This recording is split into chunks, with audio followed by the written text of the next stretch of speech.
Yesu asifiwe sana. Basi tusimame tutamke neno kabla tuanze. Baba, katika jina la Yesu, tazama watu hawa walio mbele yako na wengine ambao wanakuja, wako njiani. Hawa ndio uliowachagua. Umewachagua siku ya leo wakafanyike tunu, wakalisikie neno lako. Neno lako likafungue akili na fahamu zao. Neno lako likaguse mioyo yao. Neno lako likaandae ujio wa Roho Mtakatifu katika maisha yao. Baba, tunaamini unayo makusudi na watu hawa ambao wamejitoa kulisikia neno ili wapate kupona, ili wapate kupokea nguvu yako iliyo hai, yenye uweza, ambayo itawawezesha Baba kuvuka na kutembea nuruni. Baba, asante kwa uaminifu wako. Asante kwa ajili ya pendo lako. Saa hii tunakuomba Roho Mtakatifu utawale mahali hapa, tawala akili zetu na fahamu zetu. Neno la leo likaguse mioyo yetu, likapenye ndani ya nyama, mishipa na mifupa, likafanyike kuwa mbegu isiyoharibika, likatufungue kabisa katika kumjua Roho Mtakatifu, tukapate kumtamani, ili atakapojaa ndani yetu Roho Mtakatifu akapate kutenda sawa sawa na yale ambayo Baba tunakwenda kuyajua, tunakwenda kufunuliwa siku hii ya leo. Ni katika jina la Kristo Yesu tumeomba na kushukuru. Wote tuseme amen. Amen.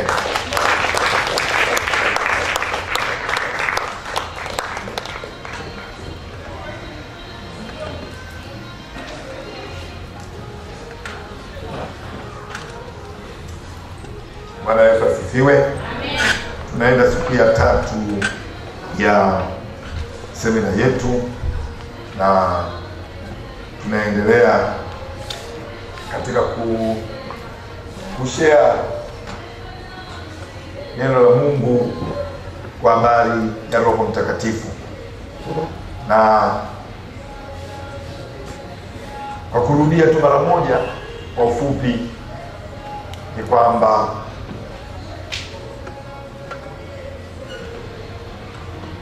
tumesema Roho Mtakatifu ni nguvu hai na uweza wa kiungu, nguvu hai ya Mungu na uweza wa Mungu unaotenda kazi ndani ya mwanadamu,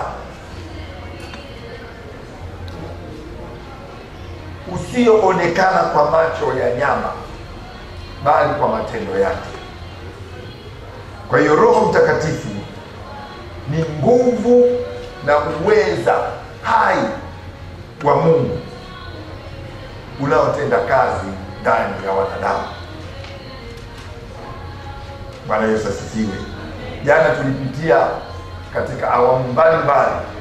Tukapitia awamu ya kwanza, awamu ya pili, tukaenda mpaka awamu ya 3. Tukasema awamu ya kwanza ni awamu ya sheria. Mungu alikuwa ameweka sheria. Ni awamu ambayo Mungu Baba alikuwa anashughulika na wanadamu. Sikiliza kwamba mwanadamu baada ya kuasi, baada ya kuingia katika dhambi, Mungu alianza kushughulika na maisha ya wanadamu ili awageuze warudi katika hali ya mwanzo kabisa ambayo Mungu aliwaumba nayo.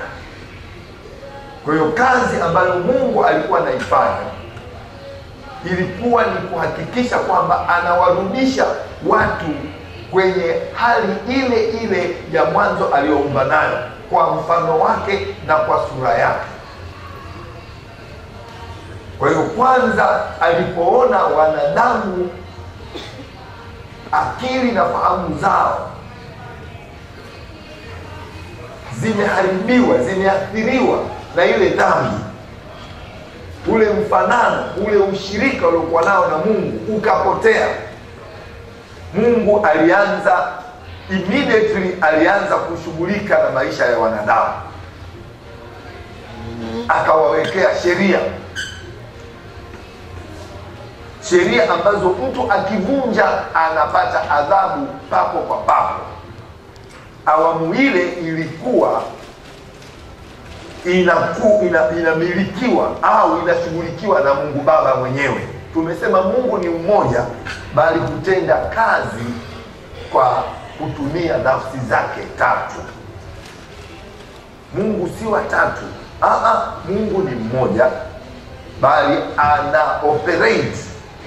anatenda kazi kwa kutumia nafsi zake tatu. Na tukasema kwamba baada ya anguko, Mungu aliona kukatokea umauti wa kiroho, kwamba roho ile iliyoumbwa kwa mfano wake ikabadilika kabisa. Mwanadamu bado ni roho, lakini hana mfanano na Mungu tena. Mfanano wake umekuwa kwa shetani. Kwa hiyo Mungu akaanza kushughulika na mwanadamu ili kumrudisha kwenye mfanano wa mwanzo aliomuumba nao. Kwa hiyo jambo la kwanza alilotengeneza ni kuhakikisha anaweka sheria. Ndio maana ikaitwa awamu ya sheria na adhabu za papo kwa papo. Na tukaona kwamba Mungu baada ya kuziweka sheria hakunyamaza. Ni kwamba kila aliyevunja sheria Mungu alimpa adhabu, na adhabu ilikuwa ni kifo. Bwana Yesu asifiwe. Adhabu ilikuwa ni kifo. Sasa wanadamu walipotenda dhambi, aidha anakufa au anachokifanya ni kwamba anamchukua mnyama mwenye thamani, sio mnyama mdogo sana au mnyama mzee, mwenye thamani ambaye watu wanatamani kumla. Inabidi mtu amtoe sadaka mnyama yule. Bwana Yesu asifiwe. Kwa kumchinja yule mnyama na kumtoa sadaka. Kwa hiyo anapomchinja na kumtoa sadaka, basi mnyama yule anakuwa anakufa badala ya mtu yule kufa. Bwana Yesu asifiwe. Tuko pamoja ili mtu yule asife, maana adhabu ya dhambi ni kifo. Ili mtu yule asife, alikuwa anamchinja mnyama, afe mnyama yule mwenye thamani kwake, afe mnyama yule badala yake yeye. Bwana Yesu asifiwe. Lakini alipochelewa kufanya hivyo, aliingia katika umauti, alikufa yule mtu. Bwana Yesu asifiwe. Tukasema hii ni awamu ya sheria na adhabu za papo kwa papo, na mifano tukaitoa. Na ndio maana kwa hasira zake, kwa ghadhabu zake, Mungu aliachilia gharika ili watu wote wafe, aanze upya. Bwana Yesu asifiwe. Ikaja awamu ya pili, tukaona kwamba nafsi zote tatu zilikutana, kama zilivyokutana katika uumbaji tulivyoona, kama zilivyokutana tena tumeona katika ubatizo. Nafsi zote tatu zilikutana, ndipo ikaonekana kwamba kama awamu ile ya sheria ingeendelea moja kwa moja, basi ingefika mahali watu wote wangekufa, kwa sababu wanazidi kutenda dhambi. Bwana Yesu asifiwe. Ndipo ambapo sasa nafsi ya pili ya Mungu Mwana, ndipo aliposema nitume mimi Baba ili niende duniani. Nitakapoenda duniani nitashughulika mimi na tatizo, kiini cha tatizo. Maana hawa watakuwa wanakufa tu, mwisho wataisha tena. Wewe mwenyewe tumeona ile gharika iliua wanadamu wote. Yule Nuhu na watoto wake tulimbakisha kwenye safina, akaendelea kutenda dhambi. Tukiendelea kuua hawa, watakufa, wataisha. Ngoja mimi niende, nitume mimi niende pale duniani nikashughulike na tatizo la hawa. Maana shetani ameharibu akili na fahamu zao. Maana hawa watu wanahangaika,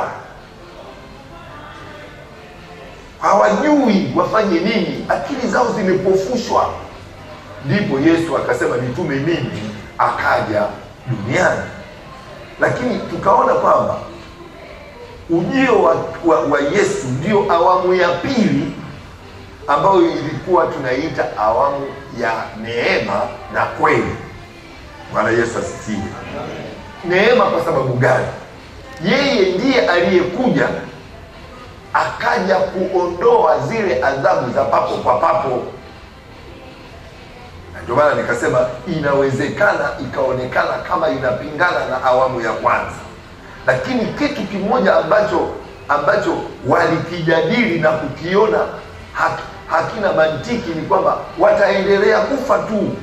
Wataendelea kutenda dhambi na watakufa. Watatenda dhambi na watakufa. Mwisho wataisha. Kwa Yesu ameleta neema kwamba sasa kutakuwa hakuna adhabu ya papo kwa papo.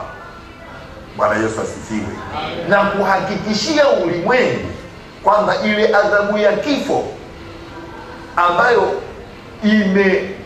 imekuwa imeachiliwa kwa wanadamu. Maana tulisema katika Rumi 6:23 kwamba mshahara wa dhambi ni mauti, hukumu ya kutenda dhambi ni mauti. Bwana Yesu asifiwe. Kwa hiyo sasa Yesu akasema mimi nitakapokwenda kule nitabeba ile adhabu ya kifo.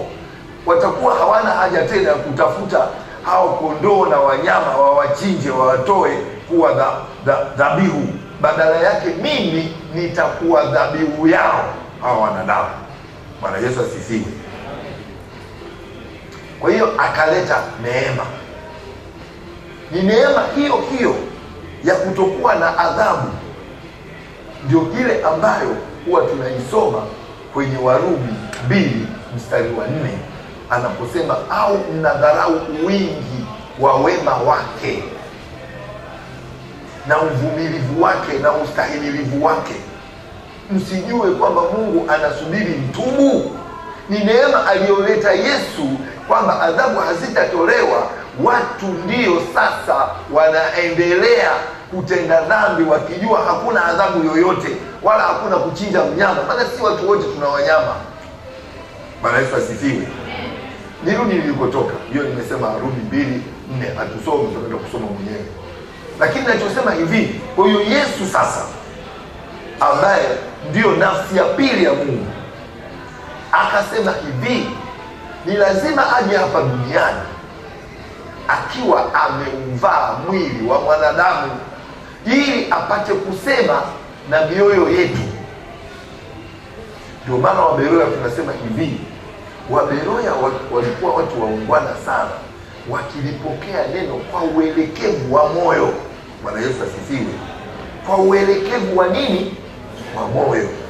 Ina maana kwamba neno tunalipokea kwenye mioyo yetu, sio kwenye akili na fahamu. Chuoni kule shuleni unapokea neno, unafundishwa kwenye akili na fahamu, lakini hii inakwenda zaidi ya akili na fahamu, inakwenda kwenye moyo. Kwa hiyo wasema wale wa Beroya walikuwa wakilipokea neno kwa uelekevu wa moyo, wakilichambua lile neno. Bwana Yesu asifiwe. Kwa hiyo Yesu alikuja kusema na mioyo yetu ambayo ilishageuzwa. Kwa nini mioyo? Tumejifunza, tumesema hivi, mioyo ni muhimu kwa sababu harakati za mwanadamu zote, kwamba maamuzi yake yote, nia zake zote zinaanzia kwenye moyo. Kabla hajatenda kitu, kwanza anatamani kutoka kwenye moyo huko huko, kwamba anaamua kwenye moyo huko huko. Kila jambo linaanzia kwenye moyo. Kwa hiyo Yesu akasema ili niseme na mioyo yao, niitibu mioyo yao ambayo imeharibiwa na shetani, lazima niwe nimevaa mwili. niende pale nikiwa kama mwanadamu, ili nifanye kazi ya kusema nao. Nikisha sema nao, hawa watakaoniamini, watakaosikia habari zangu wakaniamini. Ndio maana alikuja Yohana ili aeleze habari ya ujio wa Kristo Yesu. Na sisi tunafundishana neno la Mungu. Imani inakuja kwa kusikia. Bwana Yesu asifiwe.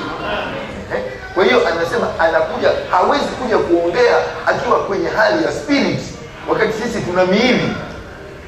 Sisi ni spirit ndio, lakini tuna miili. Akaamua naye ambaye mwili akaja duniani ili apate kusema na sisi. Lakini sio kusema tu, pia afanyike kielelezo. Narudia, lakini sio kielelezo tu, lakini kuna kazi nyingine ya kutukomboa alikuja kuifanya. Afe, na ishara ya umauti wa mwili ni damu kumwagika. Bwana Yesu asifiwe. Nyama ukijua utakujua kama amekufa, lazima utatoka damu, labda kwenye masikio, wapi, kwenye mdomo, somewhere. Kwa hiyo Yesu alipigwa hata damu ikamwagika. Damu ile inadhihirisha umauti wake.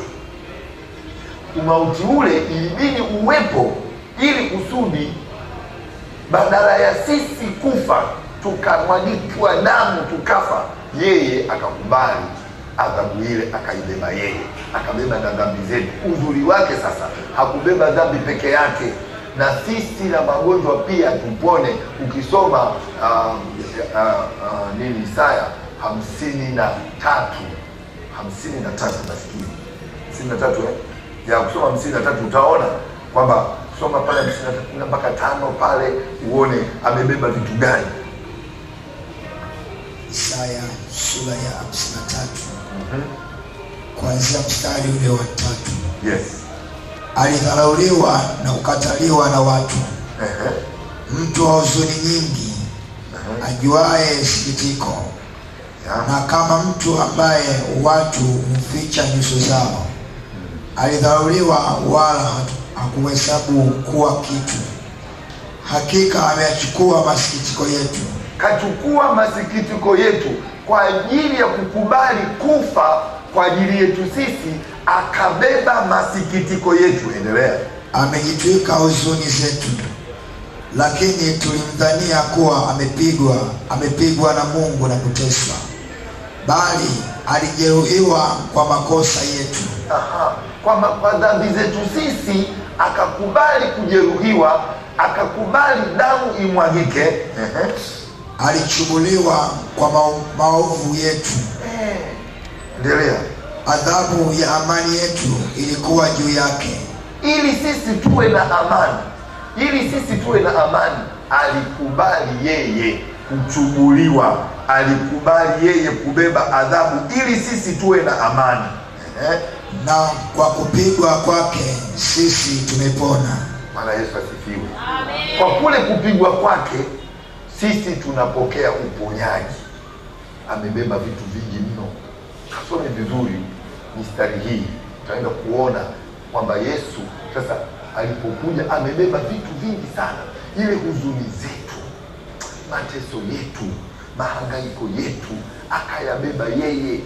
Anasema hata ile amani ambayo hakuna, kila wakati hakuna amani, kwenye ndoa hakuna amani, kila mahali hakuna amani, akabeba zote. Bwana Yesu asifiwe. Amekuja kutukomboa kweli kweli. Kaja kutukomboa kweli kweli. Lakini anachotaka sisi tutambue kwamba yeye ni Bwana na pia ni Mwokozi wa maisha yetu. Bwana Yesu asifiwe. Piga makofi Bwana.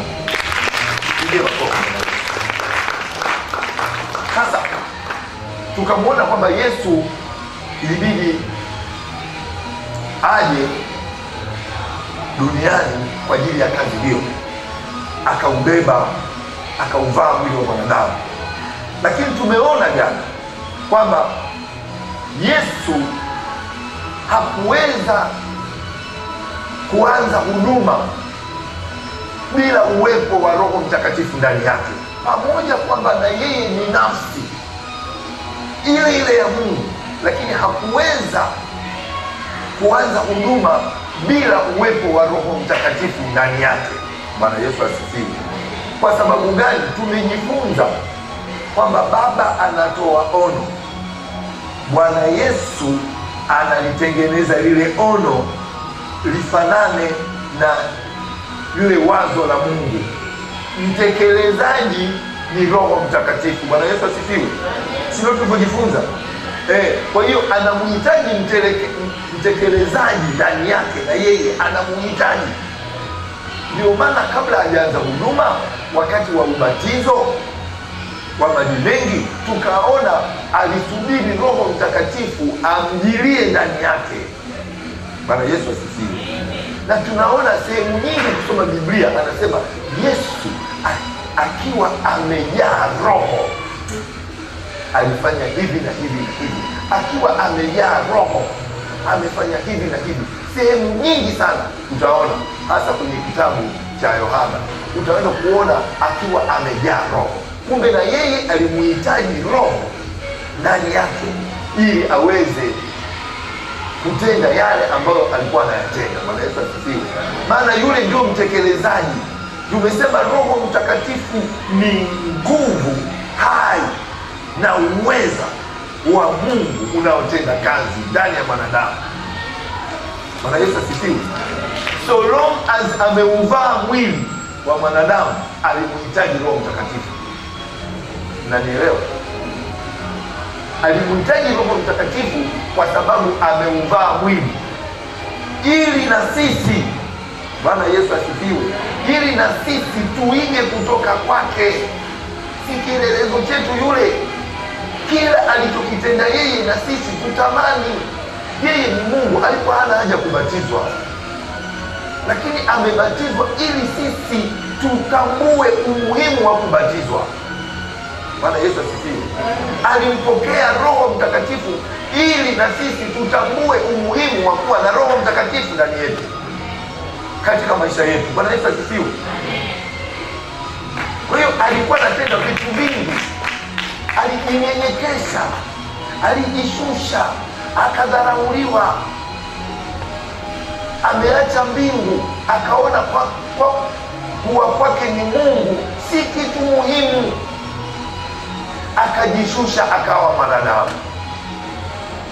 Akaona hata kule kuwa mwanadamu haitoshi, akakubali apigwe vibao, makonzi na nini, ngumi, mateke. Alikubali ajishushe, akakubali hata kuingia katika mauti kwa ajili yetu sisi. Bwana Yesu asifiwe. Jina la Bwana libarikiwe. Kwa hiyo nia yake si kujifunza kutoka kwake. Lakini jana tumeendelea, tumefika mahali tukaona hivi, vaa mwili, and it was necessary awe na mwili kwa ajili ya sababu ambazo nimezieleza. Bwana Yesu asifiwe. Sasa inakuja kinyume chake sasa. Kwa sababu ana mwili, kwa hiyo aliweza kuhubiri na kufundisha sehemu moja tu. Kuna sehemu nyingine wanahitaji na hilo neno. Yuko Galilaya. To Galilaya si yuko wapi? Si yuko wapi? Kwa Biblia anasema alienda kule, watu wakimzunguka, watu wakimfuata. Alivuka bahari, ule ziwa Galilaya. Alivuka bahari, akaenda ng'ambo, watu wanamfuata. Ilibidi awe sehemu moja kwa wakati mmoja. Bwana Yesu asifiwe. Je, watu wengine waliozaliwa katika ulimwengu huu wangefundishwa na nani sasa? Ingebidi aende kila sehemu. Mimi nasema kama angetoka Israeli, tungemwalika sisi aje kule Morogoro, kule milimani kule. Aje apite hapa, asisimame, aje moja kwa moja. Maana tunamhitaji atufundishe, si ndio? Bwana Yesu asifiwe. Hatueleze. Maana waliosikia kule Galilaya, si hatujasikia sisi kwamba mpende adui yako. Mpende adui yako, umuombee. Mtu ni adui yangu, amenifanyia ubaya, alafu ni muombee. Mbona hapa haieleweki? Yesu angekuja hapa, angekuja tueleze vizuri. Bwana Yesu asifiwe. Kwa hiyo sasa, kwa sababu hiyo Yesu ilibidi aondoke, amlete msaidizi, amlete yule Roho Mtakatifu. Huyu ndiyo mtekelezaji. Kumbuka kwenye mfano wa nyumba, yeye ndio mjenzi, anafanya kitu kiwe halisi. Uhalisia wako unamhitaji Roho Mtakatifu. Huwezi kuwa halisia bila Roho Mtakatifu, utaigiza tu. Mimi ningepiga makofi bwana, mimi, au ningesema amen. Labda ulikuwa unaandika, unaweza kusema amen, unitie nguvu. Nataka hii point, nasema hivi, huwezi kuwa halisia. Mwenye kuleta uhalisia ni Roho Mtakatifu. Utaigiza sana, utalala hapa, utabiringika muongo. Unajifanya unamwabudu Mungu katika roho na kweli. Mungu akisema hivi, anatafuta, anasema huyu sarakasi tu, huyu ana lolote. Mjomba wake kafa, anakumbuka mjomba wake alikuwa anamlipia school fees. Sasa mjomba wake kafa, anagaragara pale. Ni kweli analia, mchezo unaotoka si wa Mungu. Mungu wenyewe kwanza hamjui vizuri.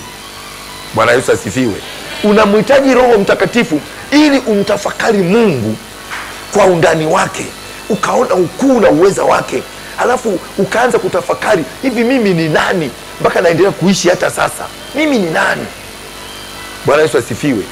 Mimi ni nani? Unatafakari, unaona mchozi ukikutoka, mchozi unakutoka kwamba si mchozi wa huzuni, sio machungu, ni mchozi wa furaha, kwamba mimi sikustahili. Mimi ni nani?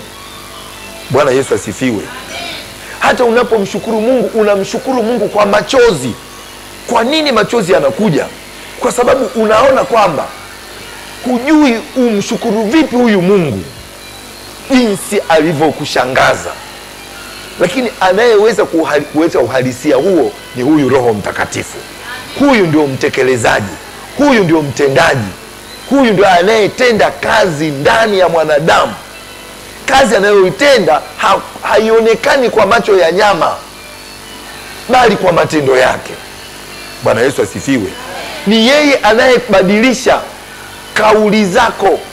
Wewe unamuomba Mungu kama kawaida, anabadilisha yale maneno, anaweka lugha mpya ambayo hata wewe huijui. Unajistukia unaongea lugha ambayo huijui. Unachotamka ni kingine, kinachotoka kwenye kinywa chako ni kingine. Lakini ni mpango wa Mungu, ni kwamba Roho Mtakatifu anakusaidia kuomba ili shetani asisikie, asizuie maombi yako. Kwa unaongea lugha ambayo shetani asikie. Ongea nini huyu? Anaongea nini? Kazi za Roho Mtakatifu ni immense, ni kubwa mno, ni pana mno. Bwana Yesu asifiwe. Kwa hiyo Yesu sasa akawaambia wanafunzi wake, kumbe tumegundua sasa kwa nini Yesu alikuwa na wanafunzi akiwafundisha, ili hawa wanafunzi aliokuwa akiwafundisha, alijua hatimaye atawajaza Roho Mtakatifu, au atawajaza nguvu hai na uweza hai ndani yao hawa wanafunzi, ili mambo aliokuwa akitenda yeye, kule kuhubiri, kule ile miujiza, ule uponyaji, kila alichokitenda hawa wapate kukitenda. Bwana Yesu asifiwe. Na ndio maana nyinyi ni wanafunzi wa Yesu hata sasa.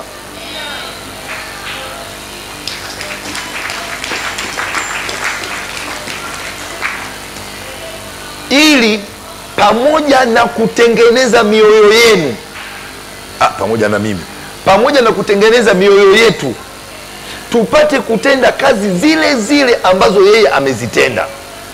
Ndio maana amesema hivi, wale walioniamini wataweka mikono juu ya wagonjwa watapata afya. Lakini wewe umeokoka na neno unalo, unaogopa kuweka mkono kwa mtoto mgonjwa wa jirani, unaanza kupigia wachungaji kwa sababu ya kutoelewa. Lakini iko nguvu ndani yako, ameshaweka. Bwana Yesu asifiwe. Kwa hiyo akawaambia wanafunzi wake, jamani, mimi itabidi niondoke. Wakamwambia, umesemaje? Uende wapi? Na sitakuja huko huko, tumjua Petro, na mimi nitakufuata. Wewe unajua ninakoenda? Wewe mbona unaongea sana wewe? Wewe unajua naenda wapi? Wewe uko mimi nitakuja tu. Lakini alikuwa na maana kwamba mimi nina majukumu mengine, lazima niondoke, na inawafaeni ninyi wanafunzi wangu pamoja na watu wote, kizazi cha sasa na kizazi kijacho, mwaka 2016. Sisi wote hawa, neno nililofundisha lifundishwe pia, miujiza niliyotenda itendeke, na zaidi itendeke. Na hamtaweza, lakini hamtaweza nyinyi kutenda hivyo mpaka mpokee nguvu hai ya Mungu itaingia. Mnahitaji msaada, wenyewe hamuwezi. Hata kama mmenisikia mimi nikifundisha, nyinyi hamtaweza kufundisha mpaka mmepokea nguvu. Na sio kufundisha tu, lakini maisha yenu hayawezi yakageuka yakafanana na mimi. Wakati nahubiri, si mlikuwepo, nilikuwa nasema jifunzeni kutoka kwangu, mjifunze kutoka kwangu, mimi ni mpole na hamwezi mkawa wapole na wanyenyekevu, hamwezi. Mnahitaji nguvu, mnahitaji msaada. Msaada huo nitawaletea. Akawaambia nitawaletea. Tulisoma jana, si ndio jamani? Yohana 14, tukaanza 12 pale, tukaenda 16, tukaenda mpaka 18. Soma tena mara ya mwisho mtumishi, ili kusudi tuendelee kutoka pale. Amin, amin, nawaambieni, yeye aniaminie mimi, kazi nizifanyazo mimi, yeye naye atazifanya. Kazi nizifanyazo mimi atazifanya, na zaidi atafanya, si ndio? Amen. Naam, na kubwa kuliko hizo atafanya. Kwa kuwa mimi naenda kwa Baba. Mstari wa 13. Nisome kuanzia mstari wa 14. Okay, sawa. Mkiniomba neno lolote kwa jina langu nitalifanya. Mkinipenda mtazishika amri zangu. Nami nitamwomba Baba, naye atawapa msaidizi mwingine, ili akae nanyi hata milele. Ndiye Roho wa kweli, ambaye ulimwengu hauwezi kumpokea, kwa kuwa haumuoni wala haumtambui, bali ninyi mnamtambua, maana anakaa kwenu, naye atakuwa ndani yenu. Sitawaacha ninyi yatima, naja kwenu. Bwana Yesu asifiwe. Jina la Bwana libarikiwe. Kwa hiyo alikuwa anasema yawafaeni ninyi mimi niondoke, ili nitamwambia Baba awaletee msaidizi. Huyo msaidizi sasa atakaa ndani yenu. Huyo atakapokaa ndani yenu atawatieni nguvu, atawapeni uwezo. Na kupitia nguvu hiyo na uwezo huo, yale ambayo yalikuwa ni magumu kuyatenda, yale mabadiliko ambayo yalikuwa ni magumu kubadilika, sasa kutakuwa na wepesi kubadilika na kuwa mpole na mnyenyekevu. Sasa kutakuwa na wepesi wa kutii zile amri. Kutakuwa na wepesi wa kutii hata maagizo. Enendeni ulimwenguni kote, mkawafanye kila mtu wa mataifa kuwa mwanafunzi. Huwezi bila nguvu ile. Bwana Yesu asifiwe. Akawa anawaambia sasa, huyo atakaa ndani yenu, hatavaa mwili wa mwanadamu. Huyu atakuwa ndani yenu akiwaongoza na kuwasaidia. Bwana Yesu asifiwe. Atawatieni nguvu, atawapeni na uwezo wa kutenda yale ambayo isingewezekana. Yale ambayo ni magumu yatakuwa mepesi. Bwana Yesu asifiwe. Na unajua kwa nini tulianzia kule kwenye shauku, hofu ya Mungu, roho ya kicho? Tunaongelea roho ya kicho, ni magumu kweli kweli. Ile shauku, ile njaa ni magumu kweli kutengeneza. Tumekuja kwa Roho Mtakatifu ili utambue kwamba ili kuwe na wepesi katika ile shauku, ile njaa, ile kiu, ili kuwe na wepesi unamhitaji Roho Mtakatifu. Ndio maana tumefika mahali hapa. Bwana Yesu asifiwe. Ili kusaidie sasa, utakapojazwa Roho Mtakatifu utaona wepesi wa ajabu, wepesi wa ajabu. Bwana Yesu asifiwe. Jina la Bwana libarikiwe. Sasa tukasema kwamba ndipo akaja Roho Mtakatifu, awamu ya 3 na ya mwisho. Hakuna awamu nyingine kutoka hapa dunia kwishne. Hukumu sasa, tunakwenda kwenye hatua nyingine ya hukumu, lakini mwisho ni Roho Mtakatifu. Maana huyu Roho Mtakatifu ndiye atakayetuwezesha turudi kwenye mfanano na Mungu wa mwanzo. Bwana Yesu asifiwe. Jina la Bwana libarikiwe. Shetani alipotuharibu akili na fahamu zetu, alitia sumu ndani ya maisha ya mwanadamu. Ile sumu ikazaa maovu mengi. Roho Mtakatifu anakuja sasa kurejesha ile hali ya zamani. Akikaa ndani yako anazaa matunda. Matunda hayo ndiyo tunda la Roho. Bwana Yesu asifiwe. Ndiyo tunda la Roho la kukufanya sasa urudi kwenye mfanano au uwe na ushirika na Mungu wako. Inakufanya, sikiliza vizuri mwana wa Mungu, inakufanya uhasabiwe haki kweli kweli. Yaani sasa unakuwa na uhusiano mzuri na Mungu wako. Sawa sawa Sawa. Sasa anza kusoma yale maovu aliyotenda shetani katika maisha yetu baada ya nguko lile. Ni mambo gani aliyoyatenda akayaweka kwenye mwili wetu shetani? Galatia 5 mstari wa 19. Hebu soma uone sasa shetani alifanya nini, alafu utakwenda kuona Roho Mtakatifu sasa akiwa ndani yako anazalisha nini, ni matunda gani anazalisha. Basi matendo ya mwili ni dhahiri. Kwa hiyo alichofanya shetani, sikiliza vizuri, alichofanya shetani, unajua shetani yuko kuzimu. Kuzimu wapi? Ni chini kuzimu chini. Halafu mwanadamu ni roho, si ndio si ndio? Ni roho, lakini akawekwa kwenye nini? Akawekwa kwenye gamba, kwenye nyumba ambayo imetengenezwa kwa udongo, imetengenezwa kwa mavumbi, si ndio ambayo ndio mwili. Sasa kwa sababu udongo uko chini na shetani yuko chini, ilikuwa rahisi matendo yake yeye, tabia zake yeye aziingize kwenye mwili. Kazipendeza chwa, kama umepigwa sindano hivi, akaingiza kwenye mwili chwa. Si tamaa hizo. Tamaa zimejaa ndani ya wanadamu. Ndio maana akaitwa matendo ya mwili. Maana mwili unashindana na roho. Sasa yeye kacheza na mwili, shetani kaweka kwenye mwili. Roho ni ya Mungu, yeye kaweka kwenye mwili. Matunda ya mwili ni yapi? Asome. Basi matendo ya mwili ni dhahiri, ndiyo haya: uasherati, uchafu.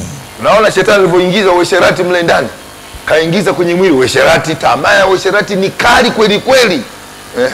Uchafu, ufisadi, ndio ibada ya sanamu, uchawi, uadui, ndio ugomvi, wivu, hasira. Hebu ngoja kidogo. Wivu, unajua wivu yaani wivu ni kusikia uchungu kwa ajili ya mafanikio ya mtu mwingine. Tamani, huyu shetani ni mbaya sana. Yaani unasikia uchungu kwa ajili ya mafanikio ya mtu mwingine, unakasirika. usiku hulali, usiku ukikaa usingizi hauji kwa sababu fulani kanunua gari, mbona wewe una gari na mlisoma wote, tena wewe umefika chuo kikuu, yeye kaishia darasa la 7, hulali, uchungu ndani yako, wivu na nini tena, hasira, hasira nyingi, fitina, okay, faraka, uzushi, ndio, husuda, ulevi, ulafi, na mambo yanayofanana na hayo. Utakwenda kusoma nyumbani, matendo ya mwilini ndiyo kazi aliyoifanya shetani kuhakikisha ameiweka kwenye miili yetu. Bwana Yesu asifiwe. Kusengenya hamna hapo. Kusengenya watu wanapenda kusengenya bwana, usisikie. Wanapenda, iko kwenye mwili. Kaweka kwenye mwili ili kutuhangaisha. Bwana Yesu asifiwe. Sasa anapokuja Roho Mtakatifu, anakuja kuondoa hizo kiu zote hizo za mwilini, anakuja kuziondoa. Anapanda nini? Tunda la Roho. Naenda sasa mstari wa 22. Lakini tunda la Roho ni upendo, furaha, amani, uvumilivu, utu wema, fadhili, uaminifu, upole, kiasi. Bwana Yesu asifiwe. Hayo ndio matunda ya Roho. Matunda ya Roho. Tunda la Roho maana yake amekuja kupanda sasa. Akikaa ndani yako anafifiisha au anafisha. Bwana Yesu asifiwe. Anafisha, kufifiisha. Nguo ilikuwa nyekundu, ukifua inaanza kupauka, inaanza kufifia. Baada mwaka mmoja ukivaa sema, hili sio gauni lako lilikuwa jekundu wewe. Nalikumbuka lilikuwa zuri, limefishwa. Anasema sasa anakuja kufisha haya matendo haya, anayafisha pole pole, anayafifiisha. Alafu anapanda upendo wa kweli, furaha ya kweli ya kutoka moyoni, amani. Anapanda uvumilivu. Kwenye uvumilivu kuna vitu vingi kwenye uvumilivu kuna kusamehe mtu, kuacha kulipa visasi, vyote viko hapa kwenye uvumilivu hapa. Anasema uvumilivu, utu wema, fadhili. Ametaja ziko 9, lakini 9 zile siku moja tutazichambua hapa, utaziona zimesambaa. Ndio maisha ambayo ndio sifa ambazo Mungu aliweka ndani ya mwanadamu kabla ya anguko. Bwana Yesu asifiwe. Yeye anazirudisha Roho Mtakatifu. Kuna mtu hapa kweli? Kuna mtu yeye anazirudisha sasa. Ndio kazi yake Roho Mtakatifu. Na kama akikaa ndani yako na wewe ukawa mwaminifu kwake, ukamlea, tunajifunza, ukamlea na kumtunza ndani yako, haya yanachipua. Siku hadi siku yanachipua ndani yako. Utaanza kujisikia uko tofauti. Bwana Yesu asifiwe. Jina la Bwana libarikiwe. Utaona ndani yako kunajengeka hekima. Ndani yako kunajengeka mafunuo. Huyo Roho Mtakatifu hayakutajwa hapa. Mafunuo, ukisoma neno unaelewa mpaka unasema kumbe. Unaona zile koma, unaziona full stop, unaziona za kushangaa, unaona za kuuliza, zote unajiuliza, unapata mafunuo yake. Bwana Yesu asifiwe. Huyu Roho Mtakatifu anajenga kitu cha ajabu katika maisha yako. Bwana Yesu asifiwe. Kwa hiyo Roho Mtakatifu anafanya kazi ndani ya mtu bila yeye kufanyika mtu. Roho Mtakatifu anafanya kazi ndani ya mtu bila yeye Roho Mtakatifu kufanyika mtu. Yaani haonekani kwa macho. Zamani kamuita jamani tukasema ni upepo, si ndio Haonekani, bali kwa matendo yake utajua huyu amejaa Roho Mtakatifu, huyu amejaa Roho Mtakatifu. Unaona, ana Roho Mtakatifu. anaongea kwa hekima. Unajua hekima kwa kiwango fulani inajengwa na neno la Mungu, maana neno lile linafinyanga finyanga, linaponda ponda moyo lile neno. Yeye ndio anakuja kusukasuka, kubumbabumba, anatengeneza vizuri. Yani kama chungu kimekaa lakini mbona kijakaa round vizuri, hiki anakibumbabumba hivi, anakitengeneza hivi kikae vizuri. Roho Mtakatifu yeye ni mtekelezaji. Bwana Yesu asifiwe. Yeye ndio anakutengeneza, anakusukasuka. Hujakaa vizuri, anakusukasuka ukae vizuri. Kusukasuka jamani ni neno nzuri Si unajua kina mama wakisuka wanavyopendeza? Basi ndio hivyo, anakutengeneza ukae vizuri. Bwana Yesu asifiwe. Jina la Bwana libarikiwe.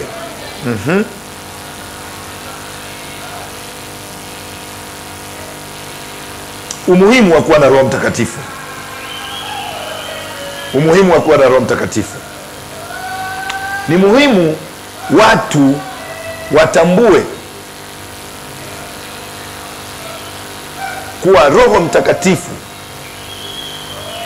ni kusudi la Mungu la kuwakomboa wanadamu.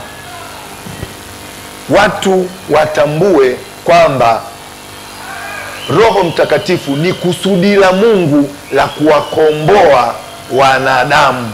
Yesu kaja kutukomboa, lakini kufikia kikomo cha ukombozi au utimilifu wa ukombozi unamhitaji Roho Mtakatifu.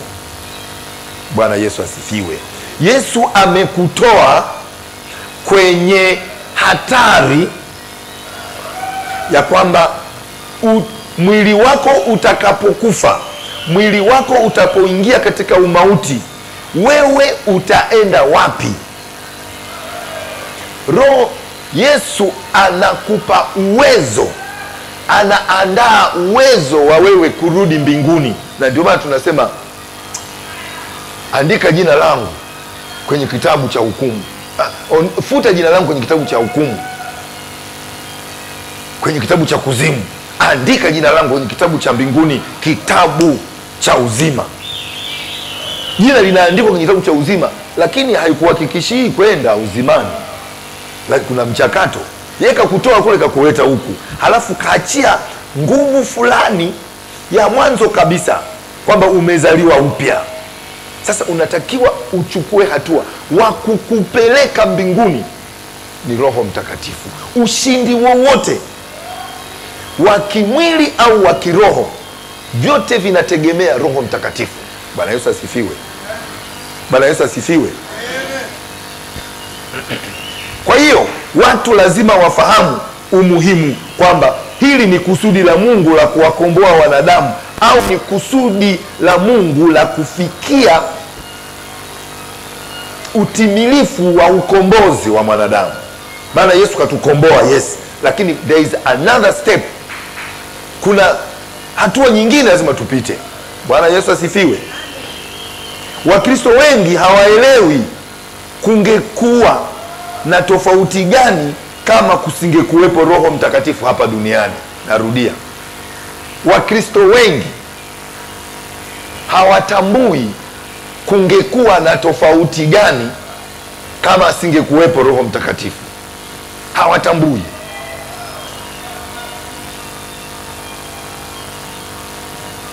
Moja,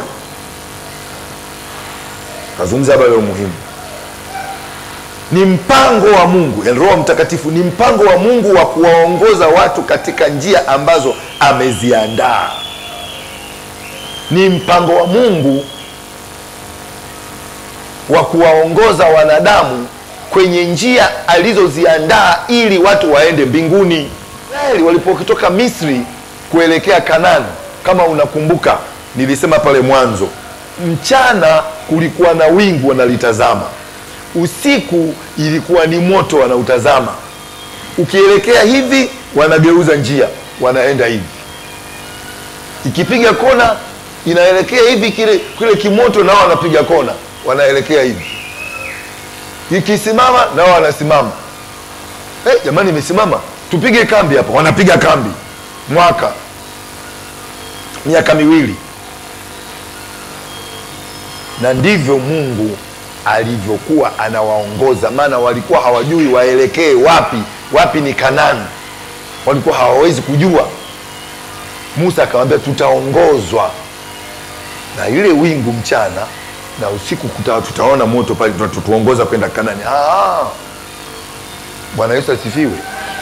Yule ni Roho Mtakatifu, yule ni Roho Mtakatifu. Usiku apate kuonekana, ndio maana ni moto. Mchana kuwe na tofauti na ule mwanga, ndio maana ilikuwa ni wingu, kiwingu cheusi. Bwana Yesu asifiwe. Yule ni Roho Mtakatifu. Kwa hiyo ni njia ambayo Mungu ameiweka ili watu wapate kupita kwenye njia hiyo. Watakaopita kwenye njia hiyo, hao ndio watakaoiona mbingu. Bwana Yesu asifiwe. Tunahitaji nguvu za kiungu kutuongoza katika safari kwenda uzimani. Tunahitaji nguvu za kiungu ambayo ndio Roho Mtakatifu kutuongoza katika safari ya uzimani. Tasoma mwenyewe Mathayo 7 mstari 13 na 14. Tunaenda kusoma pale ambako anasema njia ile iendayo uzimani ni pana, iendayo upotevuni ni pana, waendao huko ni wengi, lakini ile iendayo uzimani ni nyembamba na imesonga, waionayo ni wachache. Kwa hiyo lazima umuhitaji Roho Mtakatifu ili ujue njia ya kupita katika maisha yako kuelekea mbinguni. 2,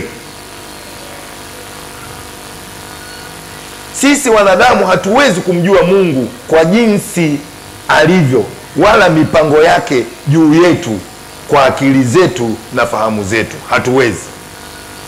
Mambo ya Mungu ayajuae ni Roho Mtakatifu. Mambo ya Mungu ayajuae ni Roho Mtakatifu. Yeye ndiye anayechunguza mambo ya ndani. Sisi hatuwezi, bali ni kwa msaada wake tu.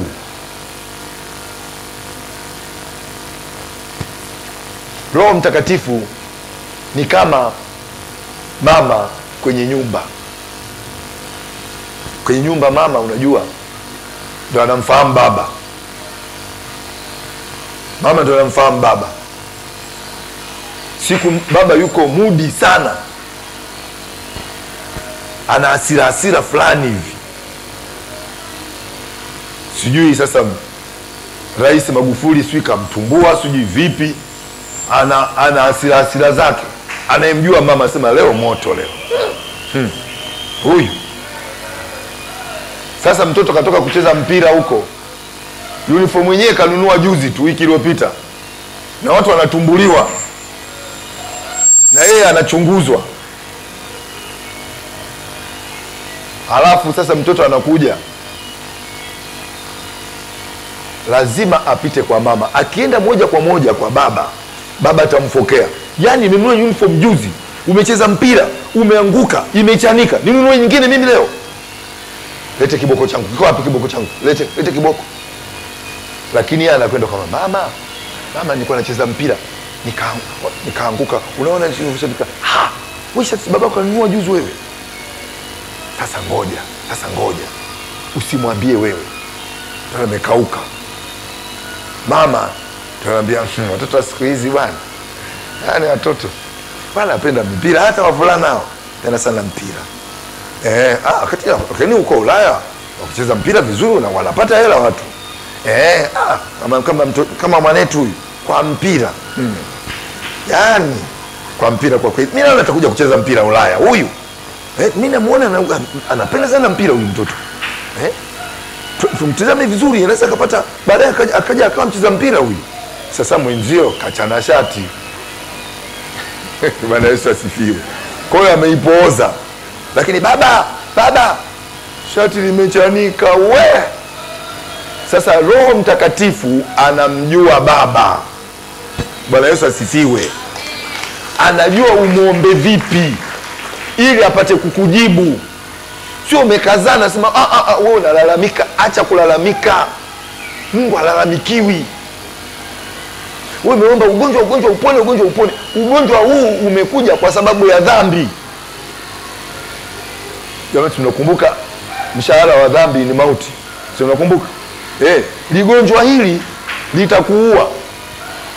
Maana ndio chanzo cha mauti yenyewe. Hakuna mtu anayekukaba. Unauma mpaka unakufa. Kwa hiyo yeye Roho Mtakatifu anasema hivi, anza na toba wewe, anza na toba. Sio unarukia kuomba tu, anza na toba. Hivi mnanielewa ninachosema? Roho Mtakatifu anasema na wewe ndani, mtu wa ndani ndio anakuambia ngoja kwanza nitubu. Ngoja kwanza nitubu. Ndio unaanza kutubu sasa. Baba, katika jina la Yesu, nakuja mbele zako, nikaribia kiti chako cha rehema. Unaanza kunyenyekea. Kumbe anakuambia wewe ni dhambi yako ndio umekuletea matatizo haya. Ili upate kupona, anza na toba kwanza. Bwana Yesu asifiwe. Yeye anamjua baba kakaa mkao gani na wewe ukoje, yeye ndio anajua. Nafikiri mmenielewa. Kwa hiyo mambo ya Mungu ayajuae ni Roho Mtakatifu. Sisi hatuwezi kujua, yeye ndio anatufunulia. Tunahitaji mafunuo, si ndio? Tuwezi kujua. Hata Mungu anaposema na sisi, jana tumesema hivi, Mungu akamwambia yule mwanamke, nitakuzidishia uchungu. Alafu akasema utazaa kwa utungu. Mimi nikasema atakuzidia uchungu. Kuna koma, na kweli koma iko kwenye Biblia. Kumbe anazungumzia, hajazungumzia mambo ya utungu kwanza. Anazungumzia machungu mengine. Ili uweze kupata mafunuo hayo, unamhitaji Roho Mtakatifu. Otherwise utakuta wengine wanasoma ile Biblia anafikiri ni utungu ule mmoja unaozungumziwa mpaka mwisho kamaliza anaondoka. Kuna machungu hapa. Hebu simama kwanza utafakari. Mnanielewa ninachosema? Mnanielewa? Wale kuepo jana wanaelewa ninachosema.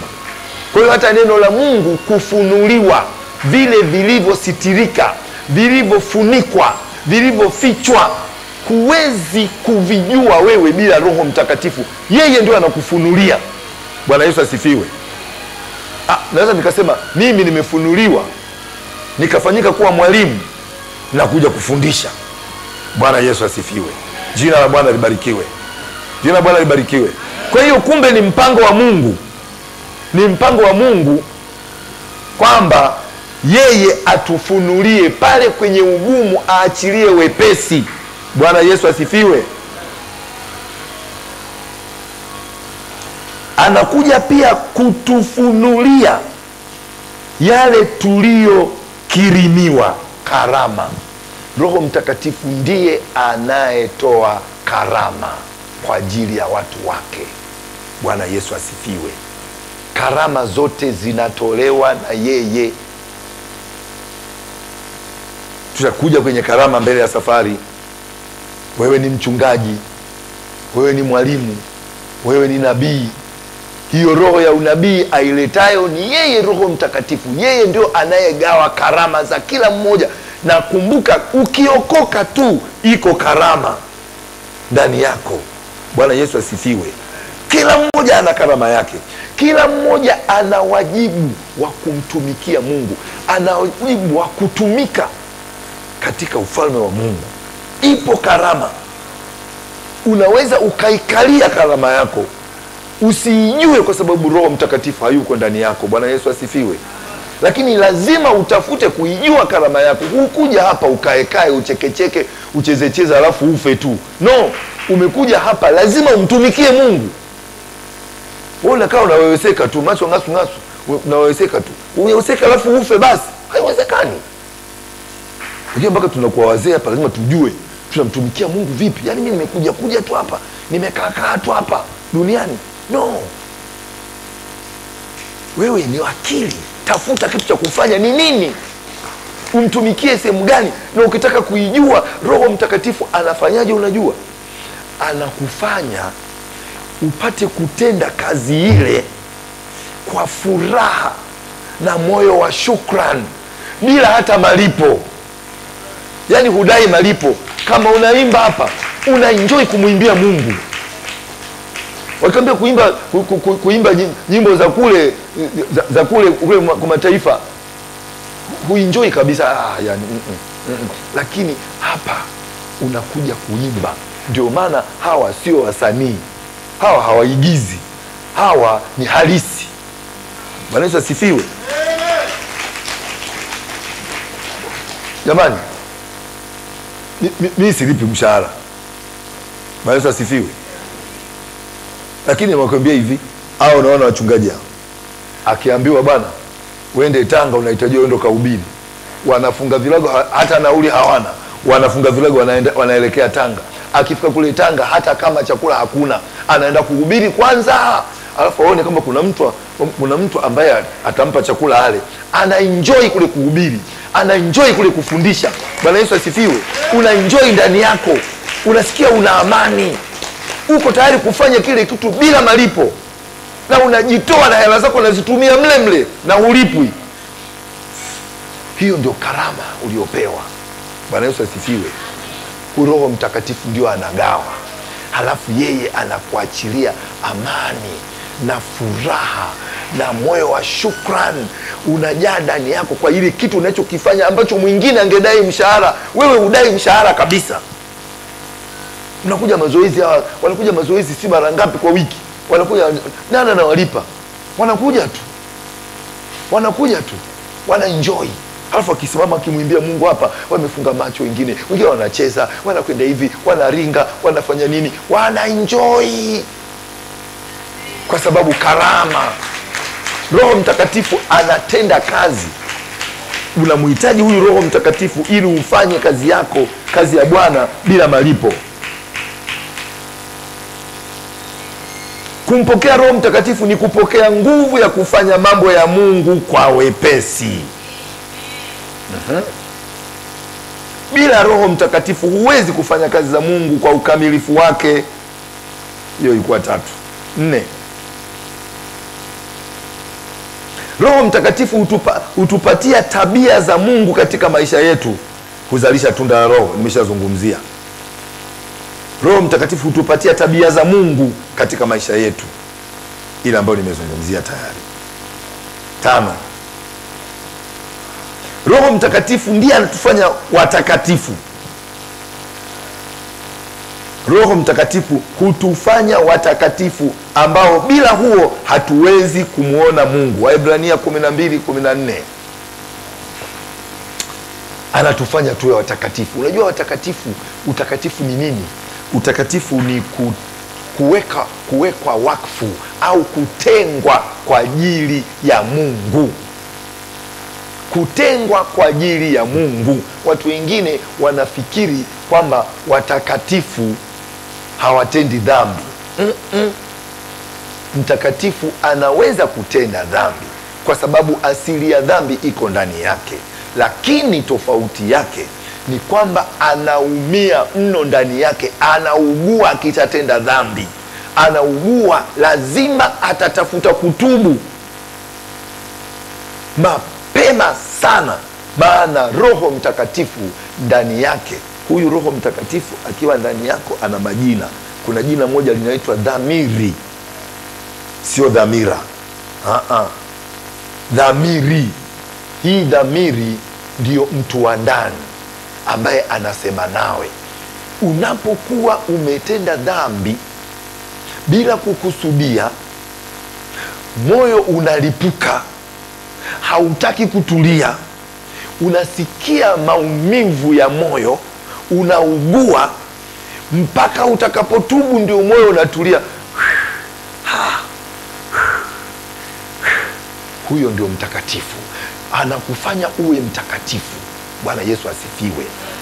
Ukitaka kuishi maisha ya utakatifu, kiwango cha juu cha maisha ya utakatifu, ndio utaua. Haiko kwenye somo, lakini maisha ya utaua hayawezekani bila Roho Mtakatifu. Kuna wengine wanaitwa watawa.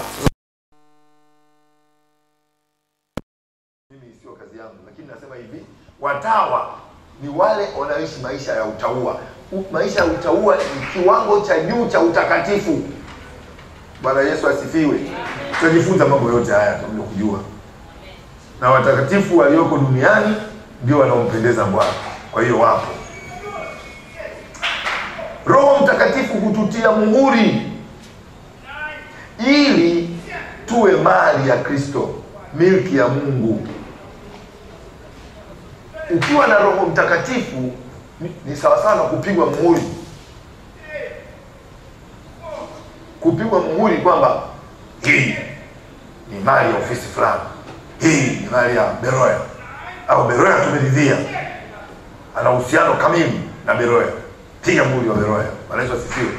Anatupiga muhuri. Ukiwa na Roho Mtakatifu umepigwa muhuri. Shetani anakuona akijua kabisa kwamba wewe si mali yake, na si mali yake tu uko luzi. No, anajua wewe ni mali ya Mungu. Bwana Yesu asifiwe. Kwamba wewe tayari umepewa uwezo wa kwenda mbinguni kwa Baba yako. Bwana Yesu asifiwe. Labda tusome kidogo Efeso 1 mstari wa 12 mpaka wa 14. Alafu taeleza na kitu kingine hapo. Kwa Efeso 1 mstari wa 12 hadi ule wa 14. Ndio. Nasi katika huyo tupate kuwa sifa ya utukufu wake, sisi tuliotangulia kumwekea Kristo tumaini letu. Nanyi pia katika huyo mmekwisha kulisikia neno la kweli, habari njema za wokovu wenu. Tena mmekwisha kumwamini yeye na kutiwa muhuri wa ahadi aliye mtakatifu. Anasema hivi, nanyi pia, mstari wa 13, nanyi pia katika huyo mmekwisha kulisikia neno la kweli, habari njema za wokovu wenu. Tena mmekwisha kumwamini yeye, yani Yesu, na kutiwa muhuri na Roho yule wa ahadi aliye mtakatifu. Mmelisikia neno, mmesikia habari za Yesu, mkaziamini, mkamwamini na Yesu. Halafu anaingia Roho Mtakatifu. Bwana Yesu asifiwe. Jina la Bwana libarikiwe. Soma mstari wa 14. Ndiye aliye arabuni ya urithi wetu, ili kuleta ukombozi wa milki yake, kwa sifa na utukufu wake. Bwana Yesu asifiwe. Hapa nataka nizungumzie habari ya muhuri, kwamba wokovu wake tena umekwisha kumjua yeye na kutiwa muhuri na Roho yule wa ahadi. Kwa hiyo wewe ambaye una Roho Mtakatifu ndani yako umeshapigwa muhuri. Shetani anajua inawezekana usiwe umejaa Roho. Nisikilize vizuri. Umempokea Roho Mtakatifu na kujaa Roho ni vitu viwili tofauti. Ni kiwango cha juu cha ujazo wa Roho Mtakatifu. Hapa anasema hivi, ukisha kuwa na Roho Mtakatifu ina maana umepigwa muhuri. Shetani ukipita anajua kama wewe ni mali ya Mungu, kwamba huyu tayari ameshawekwa tayari kwa ajili ya kwenda kwa Bwana. Anajua, haikuhakikishi kwamba hawezi kukuchezea. Mpaka utakapojaa Roho Mtakatifu, stage nyingine. Lakini Roho Mtakatifu mpokea, una nguvu za kumshinda shetani. Unazo nguvu za kumshinda shetani. Ukilegea, shetani anaweza kukushinda. Lakini unao uwezo. Wewe umelegea, kama mfano utoaga kila siku. Toka wewe shetani. Ondoka. Hapa maneno hayana nguvu. Ina maana wewe umepewa amri, umepewa nguvu, umepewa mamlaka. Utamwambia shetani, ondoka hapa. Ondoka. Toka. Toka wewe shetani. Sasa mamlaka unayo, mbona ukemei? Bwana Yesu asifiwe. Unayo nguvu ndani yako, lakini huitumii. Bado ni mlegevu, bado una hofu, bado unaogopa. Bwana Yesu asifiwe. Lakini wewe ukishakuwa na Roho Mtakatifu umepigwa muhuri. Bwana Yesu asifiwe. Ule mstari wa Arabuni nitauacha kwa sababu au nikusema sasa, ngoja niuseme sasa hivi nimalize. Mstari wa 14 soma vizuri. Ndiye aliye arabuni ya urithi wetu, ili kuleta ukombozi wa milki yake, kwa sifa na utukufu wake. Bwana Yesu asifiwe. Arabuni maana yake ni amana au rehani. Amana au rehani ni kitu fulani kinachohakikisha ya kwamba kitu kingine kikubwa au kizuri zaidi kinafuata. Nimeandika. Arabuni maana yake amana au rehani.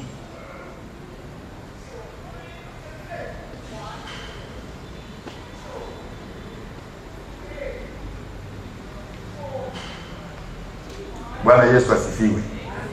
Jina la Bwana libarikiwe. Ni rehani, ni amana, ni udhihirisho fulani. Lakini amana hii ni kwamba inakuhakikishia kwamba kuna kitu kingine kikubwa zaidi, au kuna kitu kingine kizuri zaidi ambacho kinakuja mbele, kinafuata. Bwana Yesu asifiwe. Mfano mzuri wa arabuni ni engagement.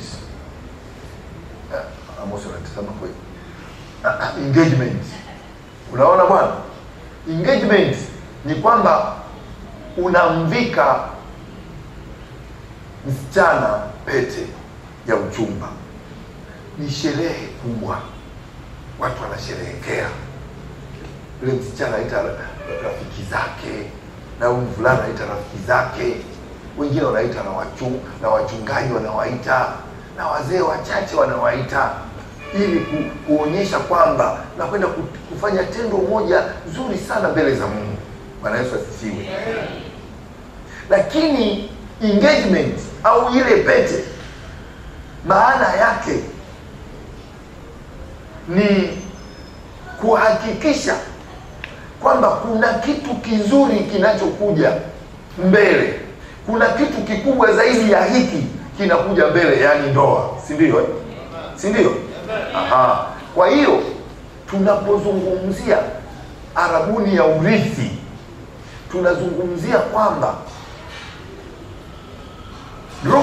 ukiwa na Roho Mtakatifu ni arabuni ya urithi, ni kwamba umevikwa pete wewe, you have been engaged, umechumbiwa na Kristo Yesu, kwamba kuna jambo kubwa zaidi, zuri zaidi linalokuja mbele yako, yani kwenda mbinguni. Bwana asifiwe.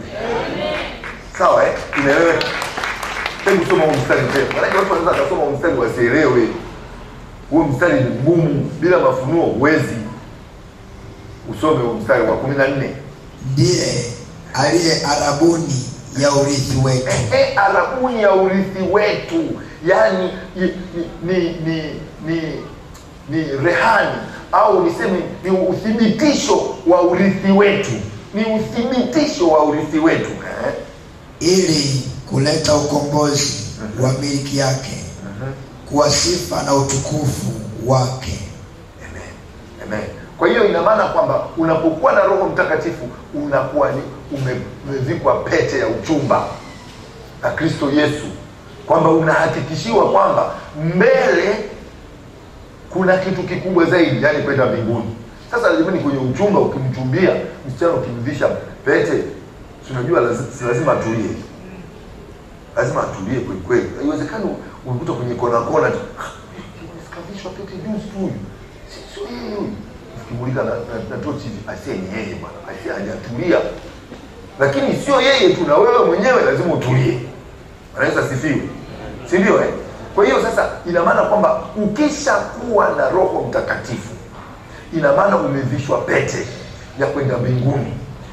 Lazima ujitulize ili makusudi ile itimie, si ndio Ukirukaruka mchumba anasema sasa mimi nimekuwa sikio umeonekana sijui wapi, na siku nyingine umeonekana sijui wapi, siku ulikuwa unaongea sijui na nani sijui, wewe mbona hujatulia wewe?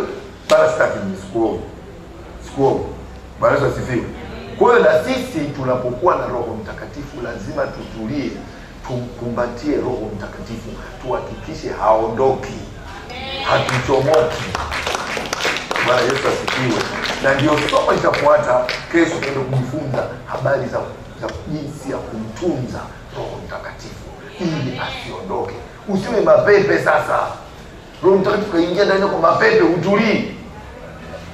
Kicheche, haiwezekani, ataondoka tu. Si ndio?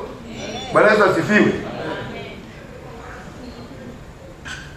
Ndio arabuni wa urithi wetu ili kuleta ukombozi wa miliki yake kuwa sifa na utukufu wake. Namba 7, Roho Mtakatifu analeta mawasiliano kati yetu na Baba. Nishasema mfano wa mama amjuavyo baba. Jamani, mnakumbuka Esau na mamake, Yakobo na mamake. Nakumbuka Yakobo na mamake alipofanya pale. Baba aliposema yuko wapi mwanangu Esau?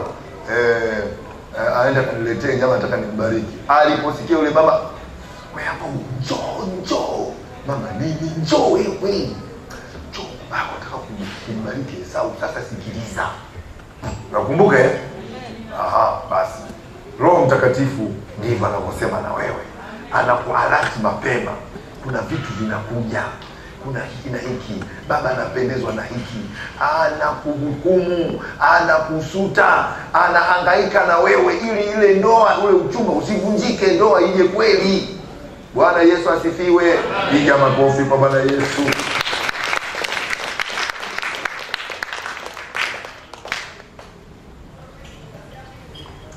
Roho Mtakatifu ni nguvu na uweza upitao chochote. Roho Mtakatifu ni nguvu na uweza upitao chochote. Tasoma Matendo ya Mitume 1:8.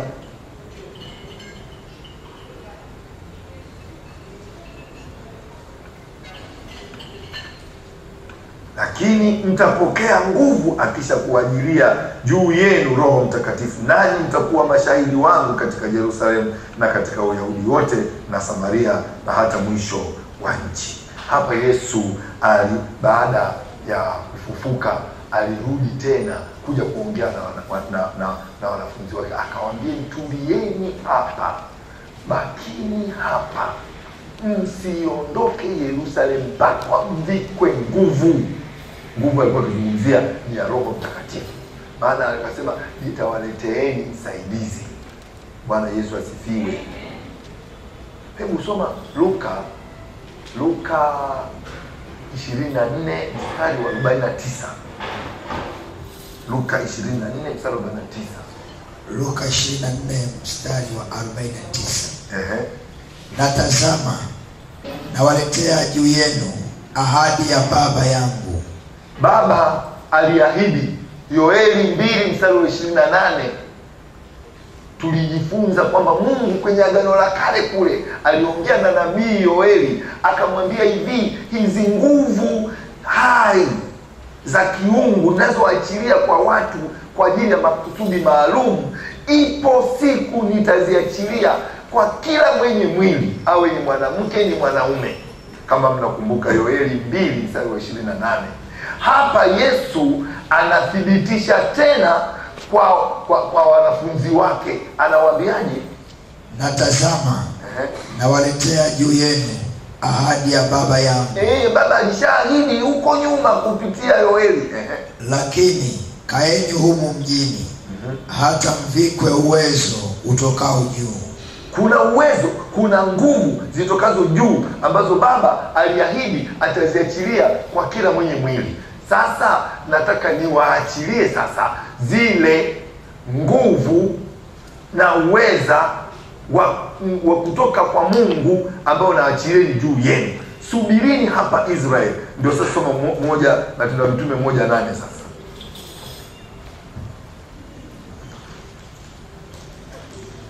Matendo ya Mitume 1:8.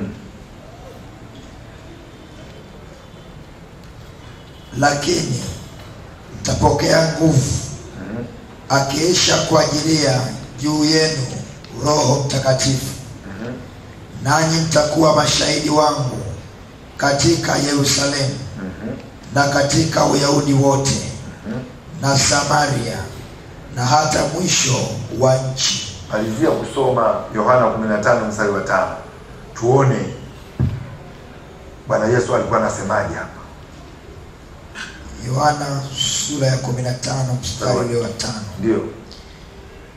Mimi ni mzabibu, ninyi ni matawi.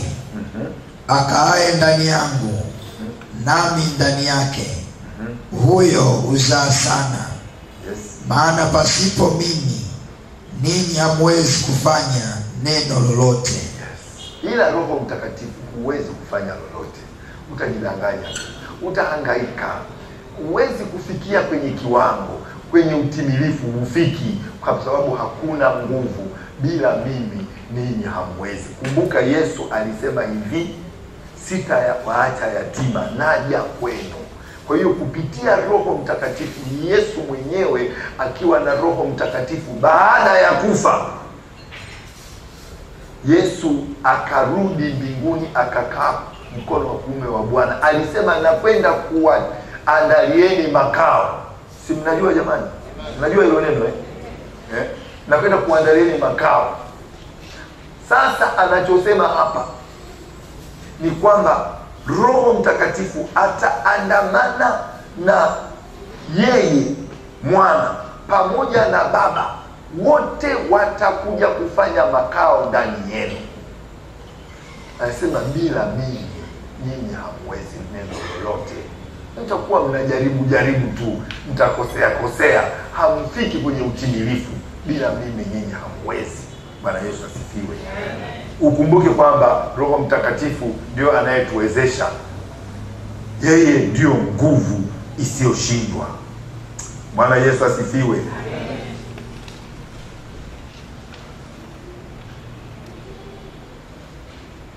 Roho Mtakatifu ni ahadi yetu kutoka kwa Mungu. Roho Mtakatifu ni lazima, yeye ndiye anayetuwezesha kushinda dhambi na tamaa za mwili. Bwana Yesu asifiwe. Roho Mtakatifu ni ahadi yetu kutoka kwa Mungu. Roho Mtakatifu ni lazima, yeye ndiye anayetuwezesha kuishinda dhambi na tamaa za mwili.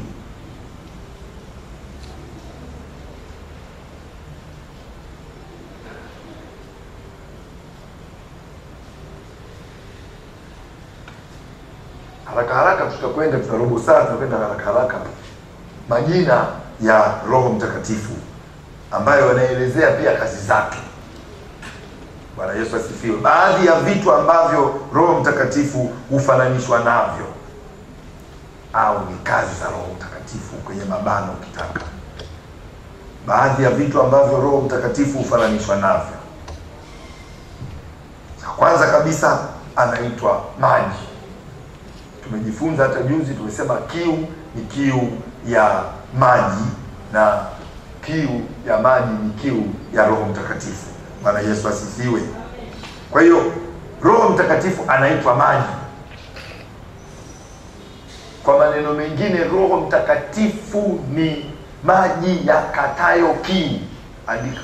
Na kuna somo la maji yakatayo kiu, tujifunza. Roho Mtakatifu ni maji yakatayo kiu.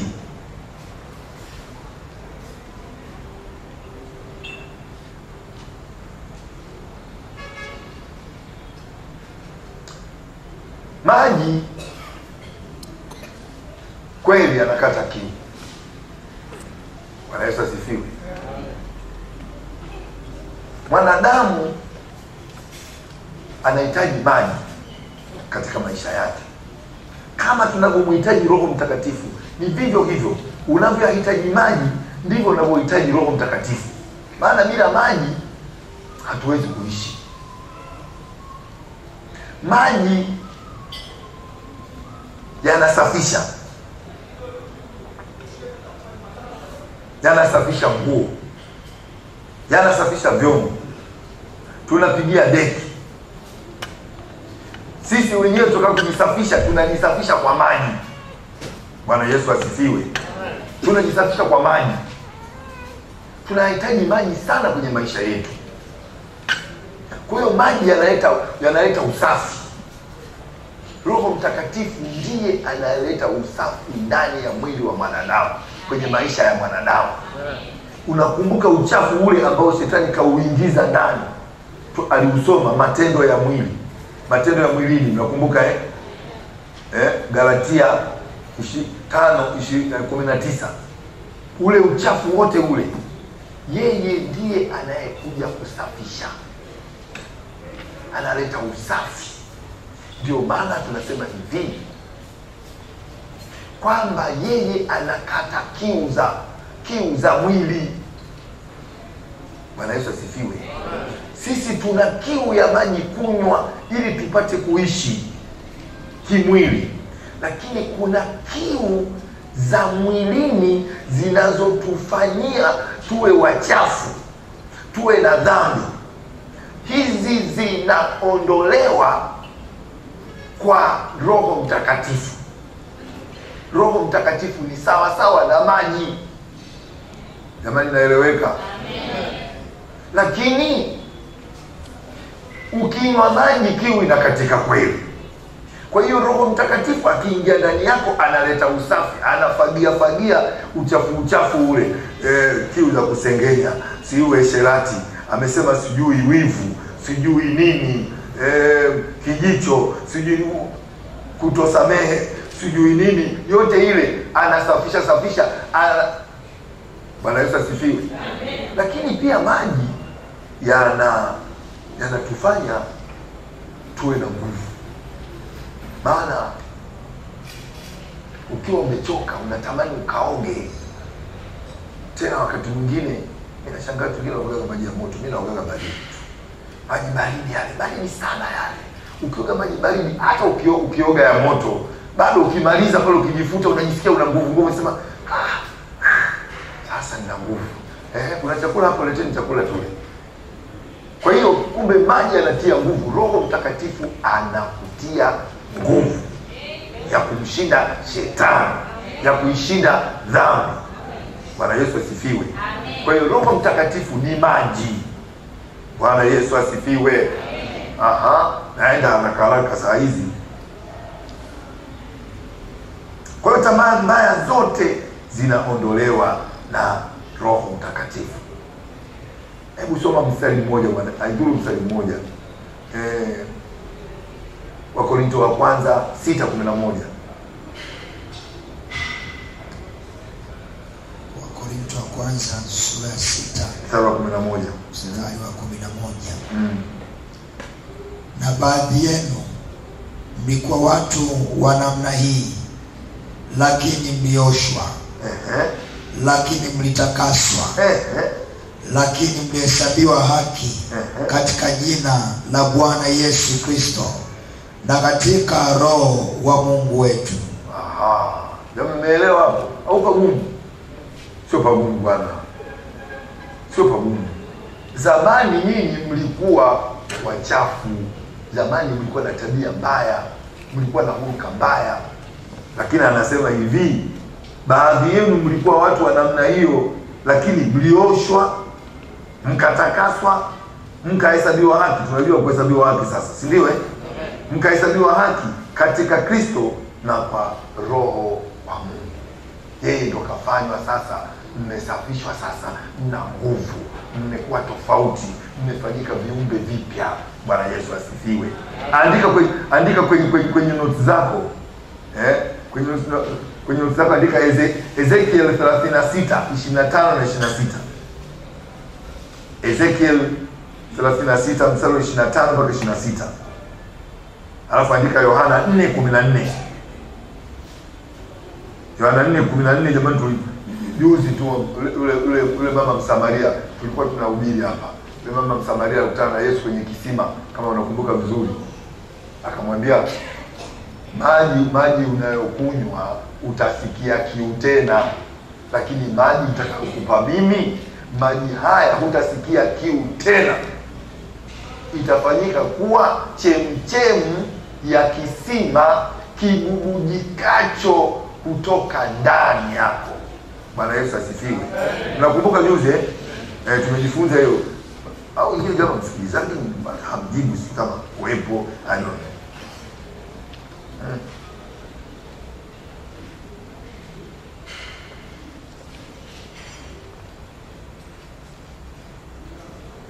Roho Mtakatifu hapo kwenye maji. Roho Mtakatifu anapoingia ndani yako huchochewa, karama zako huchochewa na Roho Mtakatifu. Kama unakumbuka tunasema oh my God. Ndio confuse. Hiyo sichukue acha. Twende sifa ya pili, mafuta. Roho Mtakatifu ni mafuta. Tunasema mpako wa mafuta wa Mungu watu tunasema mpako wa mafuta wa Mungu. Yesu ni mpako wa mafuta wa Mungu. Anasema huyu mpako wa mafuta wa Mungu bwana.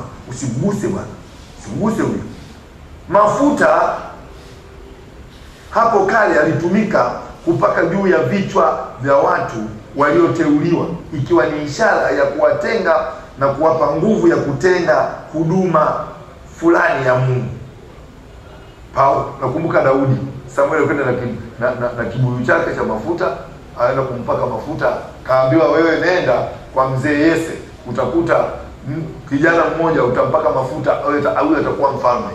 Kwa hiyo mafuta yalikuwa yanapakwa juu ya vichwa vya watu ili watu wale wapokee nguvu hai ya kiungu na uwezo wa kufanya kazi ya Mungu. Bwana Yesu asifiwe. Amen. Kwa hiyo mafuta ni Roho Mtakatifu. Kwa sababu gani? Mafuta ni sawa na mfano wa engine oil. Engine oil hutumika kulainisha vyuma ili visisuguane, bali viweze viteleze. Bwana Yesu asifiwe. Engine oil tunaingia kwenye gari ili itakapokocha visisuguane, si ndio bali viteleze. Sasa gari bado sana hii gari. Hata mbio wake tunasikia watu nasikia nazunguka vizuri kweli kwa sababu ya oil. Bwana Yesu asifiwe. Ili vyuma visisuguane bali viteleze. Roho Mtakatifu akiingia ndani yako anaondoa faraka, ile hasira, maneno, kuamua ngumi mkononi na nini, ugomvi nini. Kama unakumbuka kwenye Matendo ya Mwili alitaja ugomvi, faraka, sijui nini. Kama unakumbuka alitaja mtumishi pale Galatia 5:19 vinalainishwa na Roho Mtakatifu. Huyu mtu wa hasira anasema kuweni na hasira lakini msitende dhambi. Hasira nyingine yote usiwe nayo. Unakuwa na hasira unapokemea mtu amekosea, mwana amekosea, unataka kumrekebisha, unataka kumchonga akae vizuri, unamwadabisha, ndipo sio hasira zile, lakini ni hasira fulani za faida kwa yule ambaye unamfanyia hasira. Sinaeleweka? Naeleweka. Lakini usiwe na hasira. Hasira ukaa kwenye nini? Kwenye vifua vya pumbavu. Kumbe usiwe na hasira kabisa. Hasira ni hasara siku zote. Anayecontrol usiwe na hasira ni Roho Mtakatifu. Ndio maana akafanyika kuwa mafuta. Bwana Yesu asifiwe. Bwana Yesu asifiwe. Huondoa hasira, huondoa ugomvi, misuguano, huachilia uvumilivu na ustahimilivu, na huachia na upendo.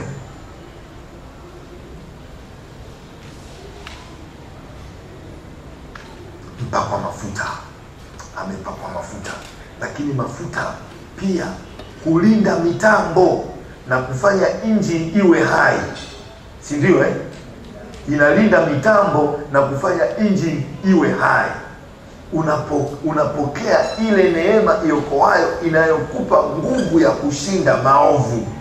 Huyu ni mpakwa mafuta.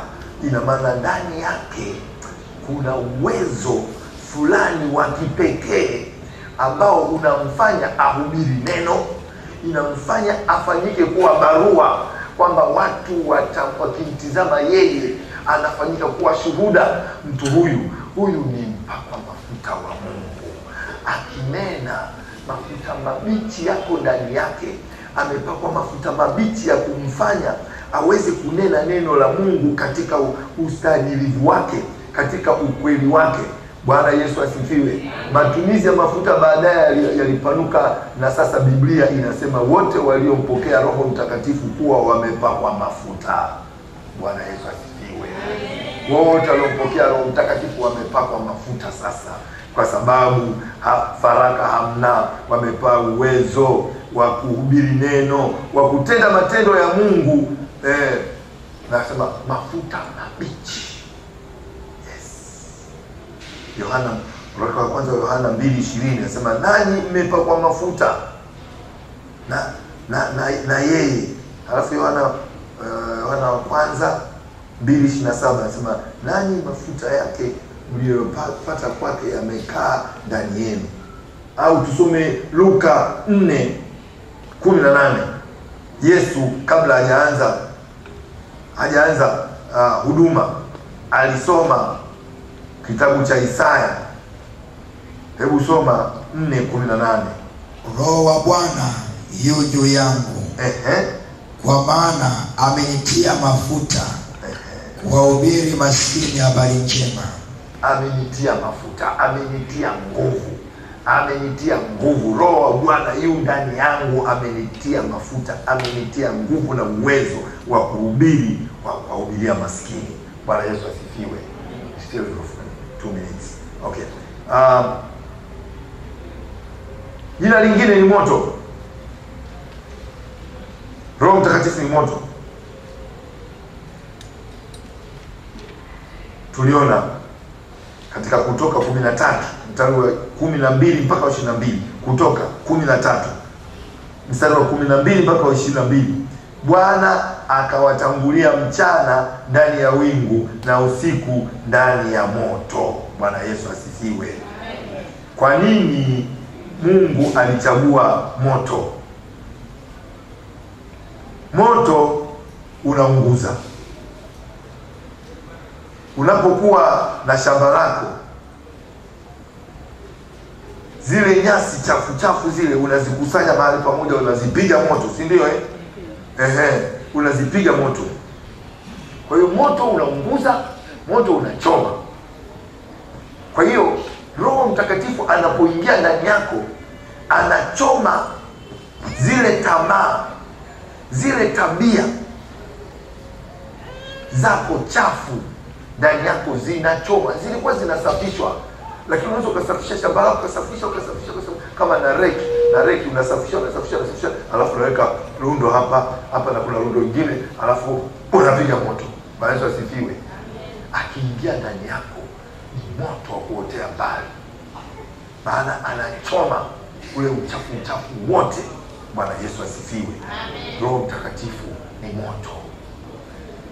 ni moto kweli, kwa sababu anapoingia ndani yako, ukitenda dhambi anakusuta, anakuhukumu, ana shout kwamba umetenda dhambi. Unapokaribia, nimesema ile dhamiri inakusumbua,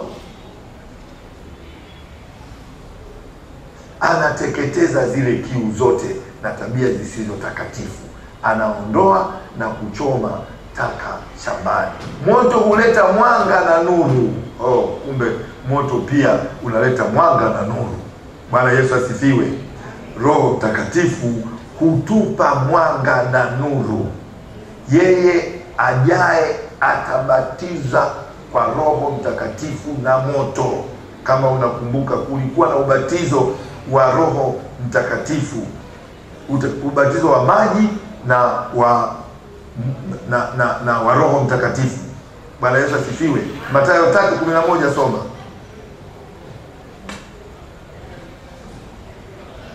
Nataka ufahamu kwa nini neno moto lilitumika pale Yohana Mbatizaji aliposema kwamba mimi nabatiza kwa maji tu, lakini huyo ajaye nyuma yangu, ambaye ni mkuu kupita mimi, ambaye mimi siwezi kufungua hata kamba za viatu vyake, huyu atabatiza kwa moto. Kweli mimi nawabatiza kwa maji kwa ajili ya toba. Ndio. Bali yeye ajaye nyuma yangu ana nguvu kuliko mimi, wala sistahili hata kuvichukua viatu vyake. Yeye atawabatiza kwa Roho Mtakatifu na kwa moto. Amen. Soma sasa Pentekoste, ile siku ya Pentekoste, Matendo ya Mitume 2 mstari wa 4. Wote wakajazwa Roho Mtakatifu, wakaanza kusema kwa lugha nyingine kama Roho alivyoajilia kutamka. Anza mstari wa kwanza. Hata ilipotimia siku ya Pentekoste, walikuwako wote mahali pamoja. Yes. Kukaja ghafula toka mbinguni uvumi kama uvumi wa upepo wa nguvu ukienda kasi, ukaijaza nyumba yote waliokuwa wameketi. Kawatokea ndimi zilizogawanyikana kama ndimi za moto uliowakalia kila mmoja wao. Wote wakajazwa Roho Mtakatifu. Amen. Tunaona moto, kuna moto unaunguza uchafu tumeshaeleza, lakini pia moto unaleta mwanga, unaleta nuru. Penye giza moto unaleta nuru. Bwana Yesu asifiwe. Kwa hiyo ina maana kwa Roho Mtakatifu anapoingia ndani yako anakufanya uone visivyoonekana kwa macho ya nyama. Bwana Yesu asifiwe. Utapata uwezo wa kuona, unapata macho ya rohoni. Adui yako utamjua kwamba huyu ana nia mbaya, huyu ana nia mbaya, huyu ananiingiza kwenye line hapa, mwisho wake nitatenda dhambi. Kucheka kwake huku utaanza kuona vitu visivyoonekana kwa macho, lakini akianza kuongea tu utajua kama nikimwendekeza huyu nitaanguka dhambini. Bwana Yesu asifiwe. Mnaelewa eh? Kwa hiyo unapata mwanga, unapata kuona. Bwana Yesu asifiwe. Amen. Macho ya mioyo yetu yatiwe nuru, tupate kuona yale yasiyoonekana kwa macho ya nyama. Tayari unamtizama mtu, Roho Mtakatifu atakuletea picha tu, utaanza kuimagine, sema no, haya maneno haya sio ya heri, haya maneno hapa nikiyaendekeza, haya maneno ndani yake yataniumiza, naweza nikakasirika. Ukaaga vizuri, pole ukaaga, ukaondoka, maana umeshaona kuna danger fulani. Kwa hiyo inakupa mwanga, inakupa nuru ya kuweza kuona njia unazopita, ili usijikwae, ili usipapase, ili usitereze, wala usiingie kwenye shimo. Bwana Yesu asifiwe. Amen. Kwa hiyo ndio maana Roho Mtakatifu, wewe nimalizie, siwezi kumalizia ziko nyingi hizi, ziko 11, lakini inakwenda hii ya 4 ambayo ni nyepesi, unaijua, ndio maana nataka niseme alafu tufunge. Bwana Yesu asifiwe. Amen. Roho Mtakatifu ni upepo. Tumejifunza, lakini tumeshaelewa Roho Mtakatifu ni upepo au ni pumzi. Maana yake Roho Mtakatifu ni nguvu hai ya Mungu na uweza utendao kazi ndani ya mwanadamu, usionekana kwa macho ya nyama, bali kwa matendo yake. Sawa na upepo. Matawi yatakuwa majani, matawi utaona yakitikisika, yakielekea hivi, utajua upepo unaenda hivi, lakini hauonekani kabisa. Bwana Yesu asifiwe.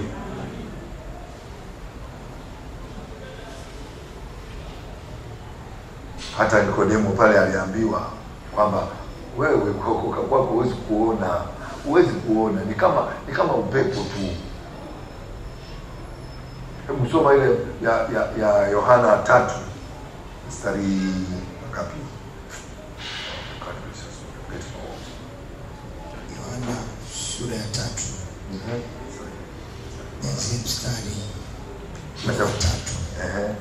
Watatu. Yesu akajibu akamwambia, amin, amin nakwambia, mtu asipozaliwa mara ya pili hawezi kuona ufalme wa Mungu. Nikodemo akamwambia, awezaje mtu kuzaliwa akiwa mzee? Aweza kuingia tumboni kwa mamaye mara ya pili akazaliwa? Yesu akajibu, amin, amin nakwambia, mtu asipozaliwa kwa maji na kwa Roho hawezi kuingia ufalme wa Mungu. Kilichozaliwa kwa mwili ni mwili, na kilichozaliwa kwa Roho ni roho. Usistaajabu kwa kuwa nilikwambia hamna budi kuzaliwa mara ya pili. Mstari wa 8 sasa. Upepo uvuma upendako, na sauti yake waisikia, lakini hujui unakotoka wala unakokwenda. Kadhalika na hali yake kila mtu alizaliwa kwa Roho. Bwana Yesu asifiwe. Jina la Bwana libarikiwe. Kwa hiyo Roho Mtakatifu ni upepo, haonekani. Ukimtizama mwenzio hivi Yesu kusema anamuona Roho Mtakatifu, namuona haonekani, bali kwa matendo yake utajua huyu mtu ana roho. Kwa matendo yake utajua wewe una Roho Mtakatifu. Bwana Yesu asifiwe. Utaona ukizama, utaona ukitafakari vitu tofauti, utaona ujio wa mafunuo mengi, utaona majibu na majawabu yakija kila unapotafakari jambo. Yako majibu, yako majawabu. Roho Mtakatifu anapokuwa ndani yako, huyu anakufanya uwe tofauti kabisa. Bwana Yesu asifiwe. Ngoja nimalizie tu. Roho Mtakatifu ni huwa. Tumesoma katika Mathayo 3 mstari wa 16 pale wakati Yesu anabatizwa, tukaona. Hebu soma mtumishi. Mathayo 3 mstari ule wa 16. Yeah. Na Yesu alipokwisha kubatizwa, mara akapanda kutoka majini. Na tazama, mbingu zikamfunukia, akamwona Roho wa Mungu akishuka kama hua akija juu yake. Yes. Huwa hunena juu ya upole. Unajua huwa ni upole. Tunanena habari ya wororo. Wororo ni uzuri. Juzi nilielezea kama ulikuwepo, nikasema na rangi zake huwa, yule njiwa rangi zake ana green, ana yellow, ana reddish, ana blackish, grayish. Mchanganyiko fulani umekaa vizuri, alafu yale manyoya yamepangana vizuri kabisa. Kuna utulivu. Unapokuwa na Roho Mtakatifu unakuwa na utulivu. Roho Mtakatifu anakupeleka kwenye upole, anakupeleka kwenye uvumilivu, anakupeleka kwenye amani. Unajua njiwa ni msafi hivi. Manyoya yake sio amekaa ovyo hivi kama ana usafi. Kwa hiyo mtu anayependa usafi wa moyo, mtu anayependezwa na kuwa na upendo. Njiwa anakuja anaweza kasimama hapa, mtu huwezi kumuua, sema wewe toka hapo ukampiga jiwe. Ukimtizama hivi amekaa upole hivi, ni kweli au sio kweli? Ndio maana akatolea mfano, anasema mfano wa hua akimjilia Yesu. Na ndio maana wengine wanachora Roho Mtakatifu kama ndege akiruka hivi, si ndio maana kuna upole mle ndani, na upole ni uvumilivu wa kukubali kuvumilia lawama au ni kuvumilia lawama au hakuna wote wamenuna, wamekasirika. Hakuna anayeweza. Kwenye biashara, usifikirie mshahara utakufa njaa. Nasema kwenye biashara kipato chako unakigeuza. Halafu tazama, kila mahali, kila kona Coca-Cola. Hata wa China, inaonshi kaunti Coca-Cola. Sisi sango kingine kama ndio tongoka wewe wahindi nao hata kwa sensari. Ni Coca-Cola. Kila mtu dunia nzima Coca-Cola. Sisi kule vijijini kwetu watu hawajasoma shule, mtoto kabadilisha, anasema hatosheki, anasikia kuugua ndani yake, ampendeze Mungu. Nifanye nini nimpendeze? Sio kama anangoja amrudishie. Humuongi Mungu aongee. Yeye anataka ampe tu. Asema lakini hizi zimebakia sitaishi. Naweza kuishi. Ngoja nimpe 90%. Sio rahisi jamani. Sasa 10% alobakia nayo mpaka leo hiyo Coca-Cola ni mihela mingi mno. Mihela mingi mno. Hebu na wewe jaribu basi. Jaribu. Kwa hiyo Roho Mtakatifu anakufanya uwe na umasikini wa roho. Utamani kumpendeza Mungu kila itwapo leo. Njia zako na zitafakari, matendo yako na tafakari. Ni jambo gani nitende? Mbona nasikia deni ndani yangu? Kuna kitu gani sijafanya? Ngoja basi wiki hii nitakuwa mimi nasafisha vyoo. Maana nimetoa dawa za kusafishia vyoo, sasa kila mwezi napeleka, lakini haitoshi, naanza kusafisha mwenyewe. Unakuja anapiga deki, anaona haitoshi. Hivyo Bwana Yesu asifiwe. Anayekuwezesha ni Roho Mtakatifu. Na zile njaa za haki zote zile, kiu na njaa ya haki, amesema hawa watashibishwa. Yeye Roho Mtakatifu anakupelekesha. Unatamani uwe na uhusiano mzuri na Mungu wako. Bwana Yesu asifiwe. Siku zote ukikaa akiwa ndani yako, huwezi kutulia. Saa zote kuna vitu vinatendeka kule ndani, unafanya kuumua saa zote. Watu wanakushangaa, unaonekana mjinga, unaonekana mpumbavu. Watu wanakushangaa, ndugu zako wanakushangaa. Yaani wewe unapeleka hela zote kwa Mungu, kila kitu Mungu. Lakini wewe usifanye mchezo. Lakini huyu Yesu alidharau aibu. Yeye huyu anaidharau aibu kabisa.